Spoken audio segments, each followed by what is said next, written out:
what's happening, everybody? It's Ike from Flipside Music, and welcome to What the F.A.Q. What the F.A.Q? Yeah, season 3, episode 17. Yes. It's the 8th of May, which means it's Motorhead Day. Motorhead Day. It's the 8th of May. Yeah. Oh. We're getting good at these synchronized vocal intros. I'm telling you, this is working out. Well, I think after 3 seasons of this shit, we're finally, we're finally getting the groove. Right. So, all right. So let's see. So if you're new here, weekly question and answer show. You answer us a question and we question your answers. Yeah. Yeah, often we'll leave you with more questions than answers. Yeah. This has been one of those mornings. This morning it started out already halfway effort up anyway, so. It was, yeah. It's weird, yeah. All the way around. It was a good morning, but just weird, funny, odd morning. Yeah, Dylan had almost got injured by somebody trying to transport roofing shingles. Yeah, like on the back of their, like on the back of the trunk. Like on the outside.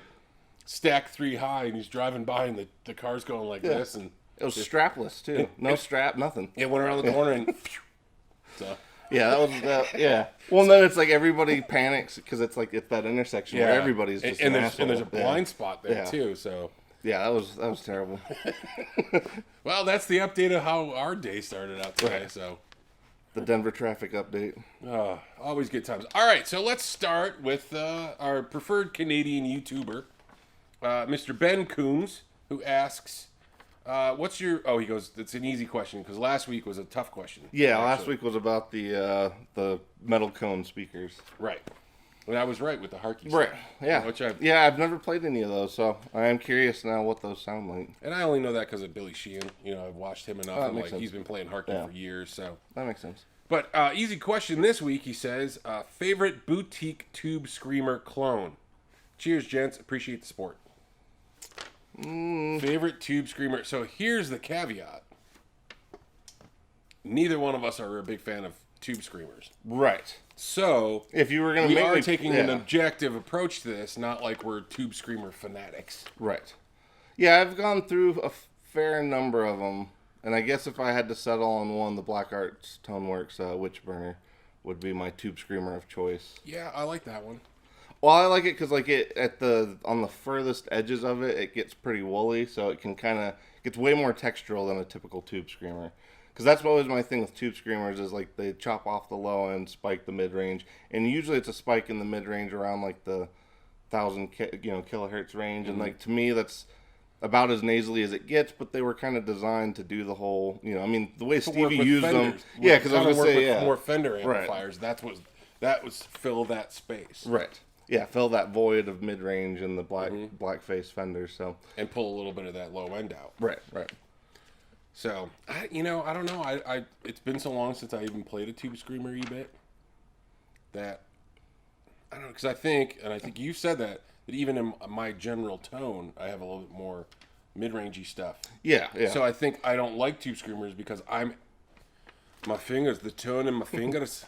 Well, I think we both tend to, we would dime the mid-range before we would ever dime treble or bass. Oh. So that's like, I think both of us kind of tend to do that as a starting point and then pull it back to where it's not as harsh. So it doesn't have that hollowness, but it has that bite. Right. And clarity. Right. So I don't know. There's a lot of really good ones. I mean, there are a lot of good ones. Yeah, if we were TS9s and 808s and... Right, because I was going to say the Ryra 808's a solid one. I was going to say that was probably, that's one that I really like. The Voyager. Even SD1. Yeah, that's from true Boss. Too. I mean, that's basically a tube screamer, and I like that. I've played that one enough that I like it. I mean, you know what? I'm going to go, I'm saying I'm going Boss SD1. SD1, okay. So if you need one, go get one of those.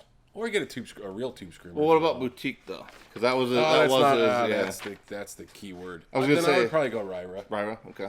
Yeah, I was gonna say the Voyager from Walrus is a great one. I mean, there's tons of them, but yeah, to me the Witchburner from Black Arts is probably my favorite. And that's a really good. Based on the tube screamer. I like that. Yeah, that one's a fun one. So easy question with a little. Yeah. And I think somebody was asking. I don't know exactly what he meant. but somebody was asking him, I think, germanium versus silicon. I think he was asking about the chips. I don't know that the op amps and the chips and tube screamers, I don't think it really functions that way. If anything, it would be like the clipping diodes, I think. Right. That, And that's even gonna then, be more of the sound. yeah, and even then, I don't know that the germanium ones would necessarily be more expensive depending on what they were. It's just a matter of, preference from the builder. Because I'm sure there are some builders that have probably taken a tube screamer and just anything that any of the diodes that were silicon, they probably tried switching to germanium just to see what happened. Yeah. All right. So moving on. You want to do this one? Oh, Big John? No, the third one? Sure. So Nothing here asks, since last year was so crazy, what was the most slept on piece of gear from 2020, and why should we check it out now? That's tough. Because I feel like... I don't think nothing was slept on in 2020, really. Not really, no. I mean, I feel like certain releases certainly overshadowed... Because I felt like the Chase Bliss stuff, the Automatones kind of overshadowed pretty much almost everything in the pedal industry this last year. Everybody went crazy for this. Yeah. Well, because I felt like not only did that product outshine, or not outshine, but kind of it caught the most attention. But in addition to that, I felt like that company as a whole overshadowed, like the whole debate on scalpers and all of that stuff that's going on right now with Reverb. I feel like it was all kind of centered around Chase Bliss. So even big companies like Strymon that are tend to come swinging with some pretty big pedals, like the Night Sky, I do feel like got kind of. Like, as cool as that thing was, it still got pushed to the back. So yeah, I would agree with that. That's a good call on that one. Because that one, I mean, like, you can use it, like, MJ the other day was messing with it. I mean, you can use it as a synth, not just, like, run a synth into it, but you can actually use it as a synth. He was squeaking out some really cool tones the other day when he was playing around. I think Jacob was here. Oh, okay, yeah. And he was playing with some stuff. I'm like, I didn't know it did that thing. Yeah, there's a lot of that stuff that, especially with the Strymon stuff that he's been diving. Even the the Volante, I know that was a little. I think that was 2019, but it's like that's another one that I feel like it definitely had a lot of attention when it came out. But for what that thing can do for people that like more tactile kind of delays, that one's an amazing one. Because even Steve, as skeptical as he is of Strymon stuff, when he was playing it the other day, he was like he could kind of see why I went with that one over the Bunar one. Because the Bunar one's really cool, but like it's one of those things that the versatility you get out of some of that stuff is worth the extra bit. If you need it. Right. If you need it. Yeah, I mean, for me, you could be like a simpleton like me and like, yeah, okay, that's fine. Yeah. Well, it's just kind of fun to have, like, having those settings on recall is cool, like, knowing that you don't necessarily always have to give up. Because that was always my thing with the Mr. Echo. Like, I'd always get it dialed into exactly where I'd want, but then song to song, it wouldn't work. Yeah. Right. And then you need 2 or 3. Right. And the Mr. Echo's a really great pedal, too. Right. And so instead of doing that, it's fun kind of having those preset pedals. But yeah, in terms of 2020 gear, I would say, yeah. I mean, I guess discussion-wise, I'd say in pedals, I'm sure that, guitars and stuff, there's obviously plenty to talk about there, too. But in terms of the pedal world, I would say Chase Bliss sort of overshadowed everybody last year just because of the discussion. And so, I wish this was a 2019 question, because then I would probably go with, like, the Boss Next Tone. Oh, yeah. Because I think that's when they came out, because I feel like those got passed over. That is very true. All the love for the Katanas, which is worth it. Great. The Next Tones didn't get nearly as much, but you see more with studio guys that use like the Next Tone amps because they're more amp based instead of and if you already have a good pedal board, you don't necessarily need the effects processing of the Katana. Right. And I feel like that was a brand, or not a brand, but I feel like that was a piece of gear. Let's say within the next 2 years. I'm modifying this question. Okay. Within the next within the last 2 years. Yeah. I would say the Boss Next Tone amplifier. Really cool. They sound killer. They were awesome at the NAMM show like a couple of years ago when every pedal builder had one because they realized the power of it and how well they sounded and they could dial in their stuff to sound at its best. Yeah. And I still think they're pretty awesome that people don't give enough kind of credit towards, or they don't understand it enough to realize what it does. Yeah. So I'm going that because I'm not really sure about anything else. I figure. Like, I would agree. I mean, even I think the SY1000 came out last year, and that was another one that was like doesn't if you're equipped to use it, that thing is pretty damn amazing. Like what Nick was able to do with it. Yeah, the SY1 got a lot of attention and did well, but the S1000 is Really doesn't, yeah, because I don't see nearly as much attention for that, for what it can do. In terms of guitars, I don't know. I feel like the Ventera series, specifically the 50s ones, like the 50s Tele and the 50s Strat, didn't get as much attention as the 60s models. Because the 60s models are always, everybody's always like, oh, you know, I don't know why, but the like... 50s ones are great. The pickups in there sound Well, yeah, the pickups awesome. were great. The new tuners were great because they looked like the vintage ones, but they function, you know, far better than the old ones. And then, because mine never goes out of tune. And then the soft V-neck. Right, and that was something they hadn't released for a long time. Killer. Yeah. I think. Yeah, I the love one that. we just got in was like tempting. Yeah, no, I was surprised. I was glad to know that it was consistent because I'm like, that one's pretty solid too, like mine. So Yep. I might still steal it, but I don't need another Strat. All right, so moving on to the next question. So nothing here. I hope that helped you out a little bit. Big John down in FLA. That's Florida. Wants to know. I blame you two for getting me hooked on the Brit show Still Game. Scottish show, definitely. It's a BBC show. If you guys are interested, watch it. It's like a show about two old pensioners in Scotland, and it's hysterical. Basically, they're not greatest, really old. They're just younger dudes, made up to be old. And it's pretty hysterical. And if you two of the best characters ever. It's so funny. Yeah, it's so sarcastic and so funny. It's going to take you a little bit to get used to the accents. The dialogue, like if you're somebody that struggles with accents, you got to put on the subtitles. Yeah, go ahead and put those on because it'll help. But like once you get an ear for it, it's great. It's funny. Love that show. It's the best. Yeah, Jack and Victor are the best. Well, honestly, all the surrounding characters too are just amazing. It's one of my favorite. Winston and Isa, like one of my favorite shows. My nephew who's 21, I turned him onto it, and he's like, "This is the greatest show." Well, it's one of those things I don't think people like. You know, they might watch like the first episode and not give it a good shake. Yeah, because it's like that. It's hard to understand. Yeah, well, because it's like that show. Like I don't know. It's one of those things. Like it gets better with time too. Like even if you've seen it, watching it again just makes it even better. Yeah. You're going Dune the Chinatoon. Yeah. You got to watch it if you guys want to watch something funny from somewhere else. Yeah, and you love accents and stuff like that. Watch Still Game. It's on BBC America. Or BBC, you can get it through Netflix. I think all 9 seasons are on Netflix now. So. Yeah, thick Scottish accents, and it's so great. And now we do it around here. Yeah, so now it's like spread, so everybody in the shop pretty much has like a Scottish accent, depending on what's going on. At what time, depending on what's happening, yeah. Okay, so to go on with this, I read a month ago that they're going to make an American version of the show. I hope they don't. Because it's probably going to be trash. Well, yeah, like to me, if they do, I hope it's good. Well, yeah, but it's like that show to me. Like I don't live in Scotland, I don't know, but like it seems so specifically Scotland. Like it's almost like like you're always talking about Seinfeld without New York. Like like it'd be like making Seinfeld in England. Like that, it just wouldn't. It wouldn't be the same. It wouldn't be the same. Yeah. So I think somebody's made that comparison about this show. Is that it's kind of like the Seinfeld of Scotland. And I don't know that they can recreate. The thing is like Tam and Isa and Winston. Well, even Naveed, like an Indian Scottish guy, it's hilarious. That is the greatest. He has this perfect hybrid of a Indian accent. Yeah, like a high class Indian accent and a Scottish slang accent. It's so funny. When he comes in on that soccer on the episode when he's playing, and they're like, "We need the ringer." He just comes in and takes the.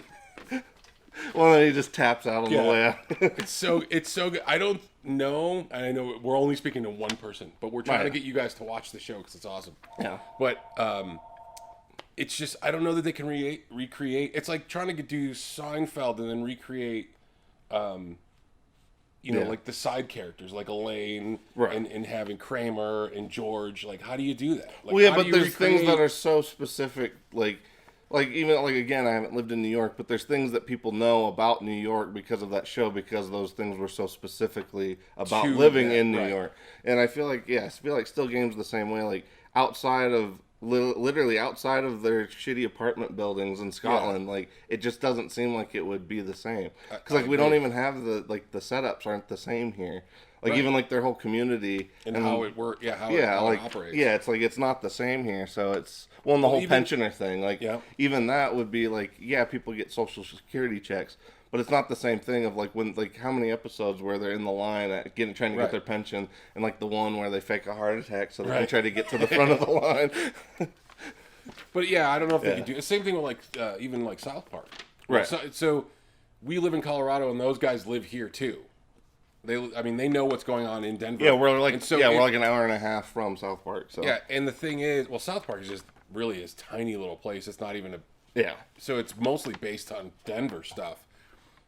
And being in Denver, being in Colorado, South Park is at least 10 to 15% funnier. Yeah, for sure. Because we know who they're referencing sometimes. Well, or the what they're specific spots and stuff. Yeah. Yeah, like the Soda Sopapa. Yeah. That's like all downtown stuff over here. It's just they've made up names for neighborhoods. And Well, it's then, like, the most ridiculous the thing homeless ever. episode when they're like descending from Evergreen. Yeah, Because like a lot of that was especially around that time period when like because that was what happened every year was like the homeless population that would venture up into the mountains because that's where all the rich ski people go. They all come back down and like in the winter season, so because it's a lot easier to live down here. And so it was just that one hit so close to like home. It was There's just so fun. Yeah. so many of them. I mean, they've mentioned like local newscasters and stuff like that. I remember them mentioning like Ron Zappolo. Remember? Oh, him? yeah. And just all these different dudes, and it's like Well, and even you like the don't know why convention it's centers funny. and stuff. Yeah. Like whenever they're making like the NAMBA episode Oh, when yeah. they're meeting at the convention. It's stuff like that. Like if you don't live here and you don't know those specific spots, it's just not quite as funny. It's still Right, funny. it's still funny, Yeah. but it's more funny because we know we're like, oh my god. Well, Like, I'm sure still games got to be the same way for Scottish. Yeah, Because I'm absolutely. sure that one hit so close to home. Well, Casa Bonita. right. I mean, yeah. that's a real place. So if you watch South Park and you know about Casa Bonita, where they're like, it's the Mexican restaurant. Yeah, the whole thing, It's like the the waterfall. Disneyland of Mexican restaurants. Yeah, the whole thing, the waterfall. That's all a of real it's place. Yeah. It's a real place that you can go to and watch this stuff, and it's Right. awesome. Okay, sorry, we spent No, way yeah. too much time on Still Game. Go watch it. Still Game, Netflix. It's awesome. Yeah. Okay, last question. All right. Camacho the Muchacho asks. Oh, Camacho Muchacho. Favorite song / album released this year so far. I feel like this one's easy for me just because it just came out. I'm actually more curious to see what you're gonna say, but I don't even know. I haven't been paying really much attention, to be honest, because yeah, we're super busy. yeah. So I'm super busy too. I don't even know what the hell came out this year. Outside of this, well, there's a few things for me that did, but I don't know, you answer this one. I'm gonna go. I was gonna say I like Gojira's new album, but specifically the song Sphinx. I wouldn't say like I'm not. I haven't listened to it yet. Yeah, I was just I'm not a fan of like the whole album. I mean, it's kind of Gojira's one of those ones like their high points kind of overshadow. Like their whole albums can be good generally, but because like they have certain songs that are a lot better, it makes the ones that are good seem not as good. I guess if that makes sense. Yeah. So anyway, yeah, I felt like that particular song was kind of a revisit to like the old Gojira. So that one was kind of a fun one. So that would be my pick. I don't have a pick because I'm like racking my brain right now. Like, what came out in the last year? I'm trying to think of what else in particular. I don't. Especially anything in particular that you like that you would be on board with. Yeah, I don't even. I don't know. Yeah. I've been so buried in I stuff. think Fu Manchu has been recording, so hopefully they'll release something this year. They pushed off our Yeah, the next year again. next right? year again. Yeah. 2 years ago. I'm pissed. 2.5 almost now, yeah. It's crazy. Well, I was all geared up to go, and then a buddy of mine was like, they pushed it off till next year. I'm like, no, it's supposed to be Saturday. Because I posted something, I'm like, I'm so ready. Oh, yeah. And he's like, dude, Yeah. that's like pushed off. Yeah, no, it sucks. Yeah, so upset. I don't know though. No worries. Yeah, well, what you been listening to then, in terms of I've been revisiting? listening to a lot of Clutch Oh, okay. and like Mastodon lately. Interesting. Okay. Yeah, I don't know why. Just Mastodon. See, there's another one that like that's another one that's like. Because I like, for me, like, the Mastodon and the Sword were two bands that I got into right about the same time. Mm-hmm. And I feel like Mastodon's one that, like, they have their ups and downs for me. It's kind of weird. Whereas, like, The Sword, even though a lot of people didn't like where they ended up kind of going into the more of the 70s rock, I honestly didn't mind that much. I kind of like it. Yeah, because it's like they have their nice heavy stuff, which, you know, like they have more riffs in the first album than most bands have in their whole career. So like to me that was fun. Like I can squeeze a lot out of that album. Yeah. And so like if they're, you know, if they needed to depart from that, like it was understandable. But yeah, Mastodon's one where like I definitely have ups and downs with them because like they have certain albums that are just amazing, and then they have other ones where it feels like a roller coaster. But I think that's everybody. I mean, yeah. like I'm, you know. Well, for the one time I was a big Van Halen fan, and there's ones like this is the greatest album, and then you're like, what is this hunk of shit that I'm listening to now? Like, like, hey, here's a great song, and it's like, well, this song sucks, but the solo's great, and then like this chorus is great, but the rest of it is trash, or like the rhythm part is great. So there's a couple albums that are like wow, the rhythm part is so good, but the whole song kind of blows. So, but I don't know. Like I said, Clutch has been one I've been listening to a lot lately. I don't know. There's one song, X-Ray Vision, that I just love it. It's like a great driving song. Oh, because it's just fat. It just goes. Yeah, It's just I can't listen to it in traffic. Oh yeah. There's a lot of like Motorhead stuff. Always did that, obviously. For me, but yeah, honestly, this year, I mean, I guess Gojira really is the only one that really comes to mind right off the bat, in terms of new stuff. And here we go. Yeah, I guess we probably should get to it. Yeah. Yeah, I think we're running longer than we normally do. We are. That's all right. We're just rambling. That's all right. We need. Yeah, no, this was a good free flow conversation. Yeah, absolutely. All right, so I think that's going to be it for today. Yep.